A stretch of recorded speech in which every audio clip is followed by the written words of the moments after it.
Ottawa is a small rural town in southern Illinois.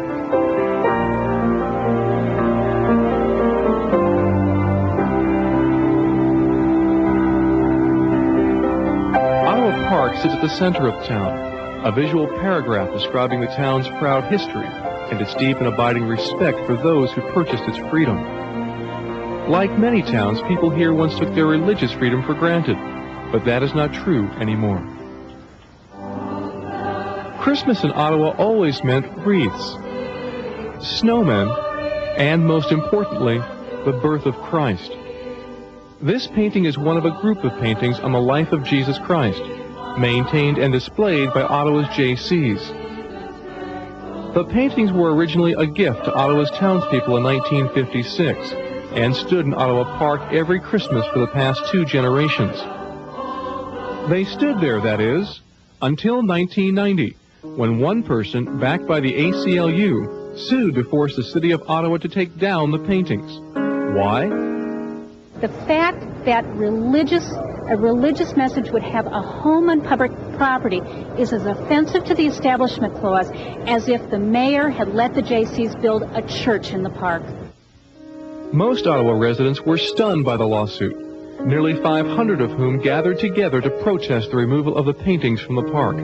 It's a public park. It belongs to us. It doesn't belong to the ACLU or one person. I haven't met anybody in the community yet that thinks that the pictures should be taken down. I think they should be there and they should stay there. We enjoy them. If they don't enjoy them, they don't have to look at them. People in this country had better wake up. I think if a vote were taken in this country, people would vote overwhelmingly for free religious expression. Yet, while we sleep, these things are being taken away from us. But then came Bob Skullroot. I first heard about this case when we got a phone call from an attorney. When I saw the park, when I saw the pictures that were being displayed and the times that they were being displayed during the Christmas season, I was concerned that this was a definite threat to free speech and specifically to religious speech. The National Legal Foundation took on the ACLU, losing at the lower court level, but appealing to the Federal Circuit Court in Chicago. After losing a 2-to-1 decision at the appellate court, they made an unusual and seldom granted request. They petitioned the court to rehear the case with all 11 federal judges present. And on October 28th, their request was granted.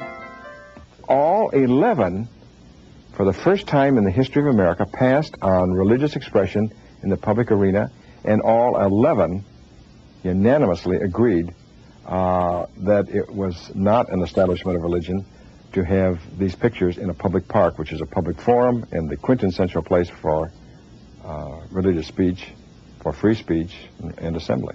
On December 1st, 1992, the people of Ottawa and the surrounding area gathered to celebrate their victory by again erecting the paintings in their park. Present for the ceremony were Bob Skullroot of the National Legal Foundation and Dr. D. James Kennedy of Coral Ridge Ministries. The ACLU said you could burn the flag in the park and that was free speech. You could put Christ in a jar of urine and not only was that free speech, but it was art. You could burn a picture of Christ in the park and that's free speech for the ACLU. You can blaspheme the name of Jesus Christ in the park and that was free speech according to the ACLU. Well, a different message was sent to them because of the people of Ottawa, Illinois.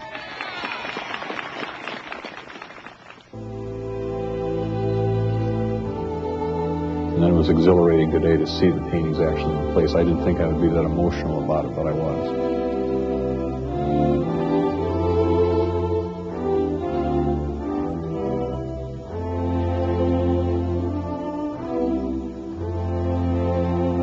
It's just wonderful, and they look so beautiful. They really did. I'm so happy for them.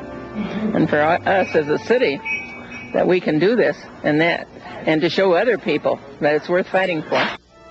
The fact that Dr. Kennedy and the Coral Ridge Ministries came to our aid did not surprise me. We had hoped all along that they would come to our aid, and certainly the show that he did and the money that he raised was, immensely helpful. It's pretty obvious that we needed the help of outside sources. You need some kind of an organization that's geared up, ready to do this kind of thing. And without National Legal Foundation and Coral Ridge Ministries, I doubt if this would have come about.